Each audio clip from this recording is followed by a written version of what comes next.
기도하옵나이다. 아멘.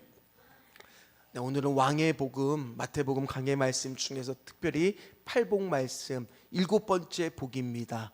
오늘 설교 제목 같이 읽도록 합니다. 피스 메이커. 피스가 평화, 평안, 화평이 되겠죠. 메이커는 만드는 사람을 얘기합니다. 그러니까 오늘 제목은 평화를, 화평을 만드는 사람. 그게 오늘 피스메이커가 제목입니다. 자, 우리 사랑하는 성도 여러분, 어떻게 설 명절 잘 보내셨어요? 아마 부모님들은 설 명절 끝나고 막 아팠을지도 몰라요. 음식 하시느라 애 많이 쓰셨죠? 뭐 요즘은 다 식당 가서 사 먹나요? 아마 애쓰셨을 거예요. 또 우리 자녀 세대들은 어떻습니까? 부모님 찾아뵙고 또 여기저기 처가와 시댁도 다 다녀오느라 애쓰셨죠? 감사합니다. 아마 또 그런데 또 어떤 분들은 가족끼리 또 단란하게 여행도 갔다 오신 분들도 있을 겁니다. 그런데 이상하게요, 이 설 명절 기간에는요 사람들이 예민해진대요. 오히려 작은 일에 크게 다툰다라고 합니다. 왜냐하면 배우자가 부모님 앞에서 평상시와 다른 모습을 보일 때가 있거든요. 그러다 보니까 외로워진다라고 생각이 들기도 합니다. 그래서 어떤 일이 발생하느냐, 다툰대요 많이. 근데 놀랍게도 이 설 명절 끝나고 다음 달에 이혼의 비율이요 평상시 평균보다 30%나 더 증가한대요. 안 놀라시는군요. 갈등이 그만큼 일어난다는 거예요. 근데 갈등은 가정에서만 일어나는 일은 아닐 겁니다. 여러분들이 다니고 있는 직장도 상사와 동료 간의 갈등이 있을 수 있고요. 학교 생활도 마찬가지입니다. 교우 간의 갈등이 있을 수 있습니다. 교회는 어떻습니까? 교회 안에도 그런 일들이 일어날 때가 있죠. 왜 그런 일이 일어나느냐? 나만 좀 억울한 것 같거든요. 좀 공정하게 대우받지 못하고 인정받지 못하고 무시당하는 것 같은 기분이 들을 때 우리는 갈등이 생기고 그것이 쌓이다 보면 울분과 분노의 감정으로 폭발하기도 합니다. 제가 지난주에 아내와 같이 요 교회 근처에 식당을 갔어요. 이제 밥을 먹는데 저희가 한참 밥 먹을 시간이 아니라 피크타임을 지난 시간에 가서요, 손님이 저희 빼놓고 한 테이블밖에 더 없었습니다. 그러니까 손님이 별로 없는 가운데 이제 종업원이 오길래 저는 또 이게 친절하게 아유 감사합니다 인사를 했는데 대꾸를 안 하고 그냥 물만 탁 놓고 그냥 반찬만 놓고 가더라고요. 보니까 이 남자 알바인데 젊은 분인데 굉장히 무뚝뚝하더라고요. 그래서 밥을 어쨌든 간에 맛있게 먹었습니다. 먹고 나서 맛있게 먹었다고 하면서 이제 카드를 내밀고 인사를 했는데 얼굴도 안 쳐다보고 그냥 딱 받으면서 영수증 필요하세요? 그러는 거예요. 그래서 괜찮다고 하는데 그러면서 딱 카드를 주면서 보통 뭐 안녕히 가세요 뭐 인사도 해야 되는데 아무 말도 안 하는 거예요. 그래서 제가 그냥 안녕히 수고하셨다고 인사를 하고 딱 나가는데 기분이 좀 안 좋아지더라고요. 그래서 이런 불친절한 식당 내가 다시는 오나 봐라 큰 소리로 속으로 외쳤어요.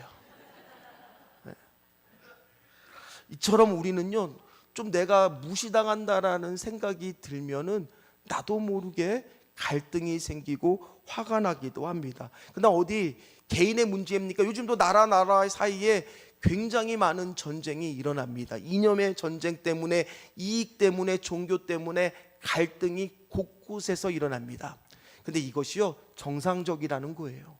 왜 그러냐 하면 미국의 저명한 철학자이자 작가인 윌 두란트가 문명 이야기라고 하는 책을 냈습니다. 이 책에 보니까 인류 역사를 3500년이라고 가정했을 때 전쟁이 없던 시기는 겨우 270년. 그러니까 90% 이상이 늘 전쟁 속에 인간들은 처해져 있었다라는 거예요.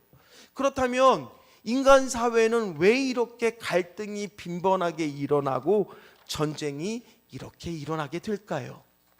그 시작을 보면요 인간의 첫 시작의 사건부터 보면 됩니다. 하나님이요 누구를 만드셨느냐? 아담을 만드시고 뭐라고 말씀하시냐? 보시기에 심히 좋았더라. 그런데 혼자 있는 것을 보시고 갈빗대를 취하여 또 누구를 만들었어요? 하와를 만들었어요. 근데 이들이요 하나님의 형상을 닮았습니다. 그러다 보니까 이들의 관계는 사랑과 신뢰의 관계였어요. 그래서 창세기 말씀에 보면 그 둘의 관계를 둘이 한 몸을 이룰지니라. 그러니까 얼마나 사랑스러운 관계입니까? 심지어 아담이 사랑하는 사람을 향해서 첫 번째 성경이 한 말은 뭔지 아세요? 이는 내 뼈 중에 뼈요 살 중에 살이다. 얼마나 사랑스러움을 표현했습니까? 그런데 그들 사이에 죄가 들어옵니다. 선악과를 따먹습니다. 그러니까 하나님과의 관계가 깨지기 시작합니다. 그러니까 나타난 현상이 하나님을 멀리합니다. 하나님이 찾는데 숨어버려요. 아담이요. 하나님을 두려워합니다. 하나님이 아담한테 내가 어디 있느냐 묻습니다. 그럼에도 숨어버리던 아담이 결국에는 하나님이 찾으니까 나와서 이제 선악과에 대한 이야기를 묻지 않겠습니까? 그때 아담이 한 말을 보십시오. 창세기 3장 12절 말씀입니다. 같이 읽어봅니다. 아담이 이르되 하나님이 주셔서 나와 함께 있게 하신 여자 그가 그 나무 열매를 내게 주므로 내가 먹었나이다. 뭐라고 말해요? 하나님이 주셔서 내게 주신 이 여자가 누굴 지금 다 책임을 전가하고 있는 거예요? 하나님과 이 여자가, 이 여자 때문이라고. 거기서 부부싸움이 시작된 거예요. 그들이 결국에는 그 죄 때문에 어떻게 되죠? 에덴 동산을 쫓겨나죠. 그 뒤로 몇백 년을 더 살았습니다. 아마 둘이서 엄청 싸웠을 거예요. 아니 당신이 그때 나에게 선악과를 먹게 하지 않았으면 내가 지금 이 고생을 할 거야? 그러면 또 하와가 지지 않고 대들었겠죠. 그때 그럼 당신이 좀 잘났으면 좀 말리지 그랬어요. 왜 안 말려서 이 사단이 나게 만들었어요? 아마 둘은 끊임없이 싸웠을 거예요. 이처럼 싸우고 다투고 서로 미워하고 등 돌리고 원수 짓고 죽이는 것은 하나님하고 닮은 모습이 아니라는 거예요. 이들의 모습 속에서 하나님하고 거리가 먼 뭐의 모습이 보이느냐? 사탄의 모습이 보였다라는 거예요. 사탄이라고 하는 것은요 히브리어도 사탄이에요. 그 뜻은 뭐냐 하면 대적하는 자예요. 뭐라고요? 대적하는 자, 고발하는 자, 하나님을 가까이 오는데 막는 자라는 거예요. 그렇잖아요. 아니 여기 계신 분들 중에서 아침에 다시는 내가 교회 늦지 않고 일찍 오고 은혜 받으리라, 오늘 그런 마음으로 일어나서 예배를 준비하는데 아이들이 안 도와줘요. 짜증이 납니다. 화가 납니다. 결국에는요 오면서 막 화를 내고 이 자리까지 늦게 오고 나서는 아유 그러면 그렇지. 아마 여러분들 중에 내가 내일부터는 새벽 기도를 해보리라, 사단이 가만히 있을까요? 분명히 밤에 자기 전에 꼭 무슨 일이 생겨요. 아이고 내가 화가 나가지고 그냥 새벽 기도국 먹고 다 때려치겠다고. 여러분들이요 하나님께 가까이 가는 것을 대적하고 막는 게 바로 누구의 일이에요? 사탄의 일이에요. 사탄은 여러분들하고 하나님과의 관계를 가까이 가지 못하게 막는다라는 거예요. 따라서 그런 갈등과 다툼이 생겼을 때 그것을 바꿔줄 체인저, 변화시켜줄 것들이 필요하다는 거예요. 그게 오늘 말씀이라는 겁니다. 다시 한번 오늘 말씀을 함께 읽도록 하겠습니다. 화평하게 하는 자는 복이 있나니 그들이 하나님의 아들이라 일컬음을 받을 것이며.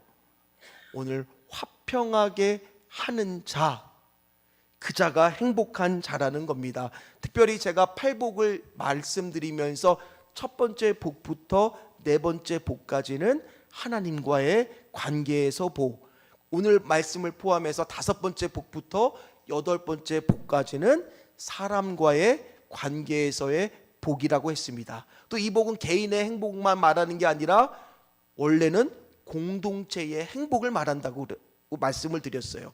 따라서 이 교회에, 이 가정에 피스메이커, 화평하게 하는 사람이 있으면 그 가정과 그 교회는 어떻게 될까요?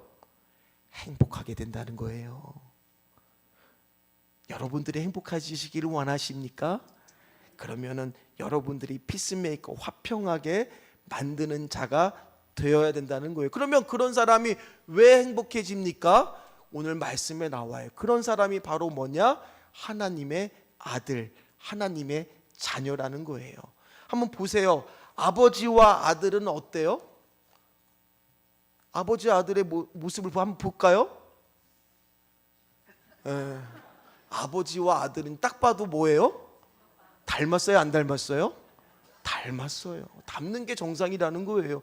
예전에는 아버지가 한 일을 다 아들이 이어서 했었다라는 거예요.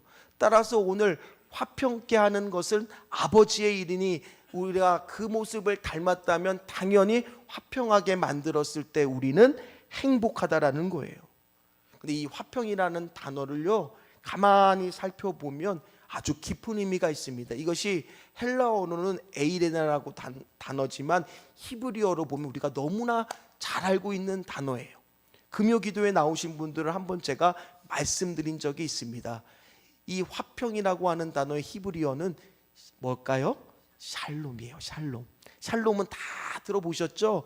보통 우리가 평안하시냐고 했을 때, 축복해 줄 때 샬롬을 단순한 인사말로 알았는데, 송중기 목사가 쓴 불안에서 평안으로라고 하는 책을 보면 샬롬의 의미를, 이 글자 하나하나를 풀어줍니다. 그 글자를 보면 혼돈이라고 하는 한 글자, 연결하다고, 권위, 파괴하다, 그거를 연결해서 뜻을 보니까 뭡니까? 혼돈과 연결된 죄의 권위를 파괴하는, 그게 바로 샬롬이라고 하는 뜻이라는 거예요. 따라서 샬롬은 구속사의 완성된 과정을 말하더라는 거예요. 그러니까 어떻게 우리가 샬롬, 화평할 수가 있습니까? 바로 온전한 회복, 죄인을 하나님의 심판으로부터 건져낼 구원자, 바로 예수 그리스도가 화목제물이 되어서 인간의 죄값을 치러서 가능한 것이 바로 뭡니까? 이 샬롬, 화평이라는 겁니다. 요한일서 4장 10절 말씀입니다. 같이 읽겠습니다. 사랑은 여기 있으니 우리가 하나님을 사랑한 것이 아니요 하나님이 우리를 사랑하사 우리 죄를 속하기 위하여 화목제물로 그 아들을 보내셨습니다. 따라서 여러분들이 화평케 하는 자가 되기 위해서는 뭐를 떠올리면 되냐? 예수 그리스도의 십자가를 딱 떠올리시면 돼요. 뭐를요? 십자가를요.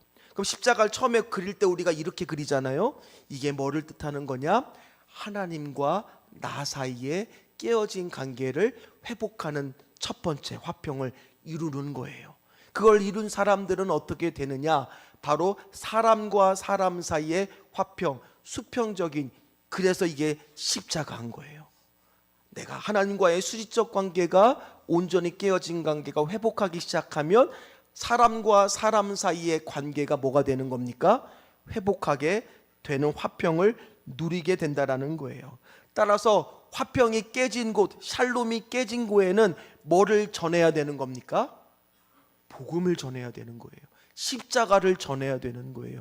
그래서 그 사람이 예수 십자가의 피로 말미암아 주님 예수를 믿는 사람이 되면, 이제 하나님과의 관계가 바르게 되면 내 옆에 깨어진 다른 사람들이 보이게 되고 그들과의 관계를 화평하게 하는 화목의 행복을 누리게 된다는 거예요. 피스메이커가 필요하다는 겁니다. 에베소서 2장 14절 말씀을 보세요. 같이 읽습니다. 그는 우리의 화평이신지라 둘로 하나를 만드사 원수된 것 곧 중간에 막힌 담을 자기 육체로 다 허셨어요.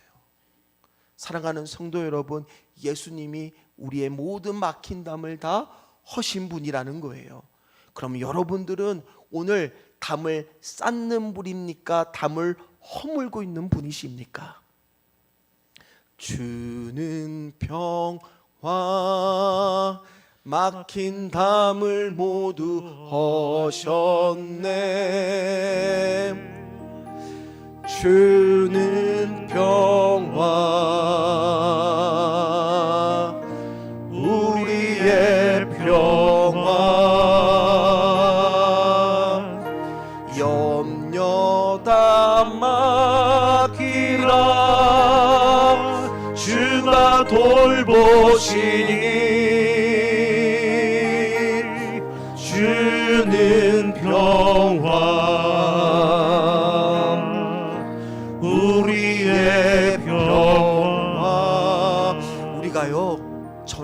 피스메이커가 될 수 없는 존재였어요. 그런데 복음으로 말미암아 하나님의 자녀가 되는 순간 화목제물 대신 예수 그리스도가 피로 돌아가신 그 십자가를 지심으로 우리가 어떤 존재가 되었느냐, 새로운 피조물이 됐습니다. 고린도후서 5장 17절 말씀은 우리가 보라 새 것이 되었도다. 새로운 피조물이 된 사람들은 어떤 역할을 하느냐, 그 뒤에 18절 19절 말씀을 보면 뭐라고 나오냐, 화목하게 하는 직분을 우리에게 주셨으니, 뭐라고요? 화목하게 하는 직분을 우리에게 주셨으니 화목하게 하는 말씀을 우리에게 부탁하셨느니라. 뭐라고요? 우리에게 말씀을 부탁하셨어요. 주 내게 부탁하신 일 천사도 흠모하겠네. 뭐라고요? 화목해 하라신 구주의 말씀을 온 세상 널리 전하세. 따라서 우리가 피스메이커가 되라고 한 것은 당연한 거예요. 그런 사람은 오늘 복음을 전하는 일을 앞장서서 한다는 거예요. 특별히 여러분들이 오늘 예배를 드리고 나면 주보를 놓고 가시는 분들이 있으세요. 그러지 마시고 이거를 꼭 가져가셔서, 이제 벌써 오늘 따뜻해졌잖아요. 이제 3월이 되면 이제 우리가 다시 노방전도를 실시합니다. 그때는 저희가 이제 준비해서 전도지를 만들려고 해요. 근데 그 전까지는 이 주보를 가져가셔서 내 주변에 정말 전해야 되는 이웃이 있다면 거기에다가 이렇게 문고리에다가 걸어놓고 오시고, 아니면 사람들한테 전하고, 그런데 이 주보를 사용해 주시기를 부탁을 드립니다. 그런 사람이 피스메이커라는 거예요. 특별히 한번 생각해 보세요. 가정에 믿는 아내와 안 믿는 남편이 있어요. 부부 싸움을 합니다. 누가 화해를 하도록 피스메이커가 되어야 돼요? 제가 좀 설명을 처음에 헷갈리게 드렸죠. 믿는 아내가 억울하죠. 잘못한 거 없어도. 그러나 뭐예요? 내가 피스메이커니까, 화평케 만드는 자니까, 잘못했어, 미안해 여보, 우리 다시 얘기해보자, 먼저 그래야 되는 거예요. 그러면 믿는 남편과 믿는 아내가 싸웠어요. 어떻게 해야 돼요? 먼저 손 내미는 사람이 하나님의 아들이에요. 교회도 마찬가지예요. 갈등이 일어날 수 있습니다. 때로 목소리가 커질 수도 있습니다. 그런데도 먼저 손 내미는 사람이 뭐예요? 하나님의 아들이라 일컬음을 받는다라는 거예요. 억울하죠. 근데 성경에서도요, 이렇게 피스메이커들이 등장을 합니다. 체인저를 합니다. 바꿔나갑니다. 그런데 그 사람들이요, 겉으로 보기에는 손해보는 것 같아요. 억울합니다. 답답합니다. 한번 생각해 보십시오. 창세기 13장에 보면 누가 나오느냐? 아브라함과 조카 롯이 나옵니다. 그들이요, 부자가 되니까 이제 양떼나 뭐 가축떼들이 많다 보니까 목초지가 부족해진 거예요. 그러니까 양쪽의 목자들이 이 목초지를 놓고 자꾸 다툽니다. 그러다 보니까 아브라함과 조카 롯의 관계도 서로 좀 약간 어색해지기 시작했어요. 그러니까 아브라함이 안 되겠다 싶어서 조카 롯을 부릅니다. 너하고 나하고 고륙이고 친척인데 이렇게 싸워서야 되겠느냐? 네가 좌를 선택하면 나는 우를 할 것이고, 네가 우를 선택하면 나는 좌할 테니까 네가 먼저 선택하도록 양보를 합니다. 얼마나 억울합니까? 자기가 연장자인데도 이렇게 먼저 양보를 하는데, 그럼 조카라면 당연히 어떻게 반응해야 돼요? 아이고 무슨 말씀을요, 삼촌이 먼저 선택하셔야죠. 그래야 되는데 이 조카 롯이 낼름 그걸 받아서 딱 보니까 소알 지역이 물이 풍성하고 땅이 비옥해 보이는 거예요. 저는 거기로 먼저 가겠습니다라고 선택을 합니다. 지도를 보면요, 이 소알이라고 하는 지역은 옆에 사해 바다가 물이 흐를 정도로 물이 풍성하고 좋아 보여요. 근데 그 반대로 이제 아브라함은 가야 되잖아요. 그곳은 산악 지역이에요. 올라가서 보니까 목초지로 적당하지 않아요. 손해보는 것 같아요. 그런데 하나님이 놀라운 말씀을 합니다. 창세기 13장 14절에서 15절 말씀을 보면 그 높은 곳에 올라가 눈을 들어 뭐라고요? 바라보래요. 거기에 보이는 모든 땅, 그 땅이 어떤 땅이겠습니까? 가나안 땅이 바로 네 자손에게 주리니 영원히 이르리라. 손해보는 삶을 살게 안 하시더라는 거예요. 이삭도 그랬습니다. 그랄 지역에 피했습니다. 이제 가뭄이 들어서 그곳으로 피해서 가니까 뭐가 되느냐, 농사를 짓는데 100배나 수익을 거둘 정도로 잘 됐어요. 그러니 배가 아픈 블레셋 사람들이 아브라함의 우물을 막아버려요. 그 지역에서 우물을 막는다라는 것은 살지 말라는 거예요. 생계를 내놓으라는 겁니다. 억울하잖아요. 그런데 말없이 다른 지역에 가서 또 우물을 팝니다. 그 우물을 에색 다툼이라고 하는 것으로 우물을 팔아요. 그런데 또 와서 시비를 거는 거예요. 그거 우리 거라고. 근데 이삭이 억울하잖아요. 양보합니다. 그렇게 또 양보합니다. 또 양보를 합니다. 그랬더니만 나중에 그 블레셋의 아비멜렉 왕이 그 이삭의 모습을 보고 놀라운 고백을 해요. 뭐라고 고백하느냐? 여호와께서 너와 함께 하심을 우리가 분명히 보았음이라. 요셉은 어떻습니까? 형들한테 배신을 당하고 팔렸어요. 억울하죠. 갖은 고생을 다 합니다. 어렵게 하나님이 도와주시고 은혜 주셔서 총리가 됩니다. 그리고 형들을 비로소 만납니다. 우리 같으면 화를 낼만 하잖아요. 억울함을 호소할 만 하잖아요. 그런데 그 요셉이 뭐라고 고백하느냐? 창세기 50장 20절 말씀을 같이 읽습니다. 당신들은 나를 해하려 하였으나 하나님은 그것을 선으로 바꾸사 오늘과 같이 많은 백성의 생명을 구원하게 하시려 하셨나니. 아멘. 하나님은요, 오늘 화평케 만드는 피스메이커를 통해 일하시더라는 거예요. 그럼 용서하는 거 쉬웠을까요? 화해하는 거 쉬웠을까요? 아닐 겁니다. 그들도 어려웠을 겁니다. 그런데 그게 가능했던 것은 하나님 앞으로 그들이 나갔기 때문이에요. 십자가 기억나시죠? 내가 화평이 어렵고 용서가 어려울 때는 먼저 십자가를 떠올리면 돼요. 십자가에 떠올렸을 때 내가 먼저 하나님과의 관계가 바로 서기 시작하면 저 영혼들의 수평적인 관계가 회복되기 시작하더라는 거예요. 아마 여러분들 옆에 보면요, 여러분들 힘들게 하는 사람 있어요, 없어요?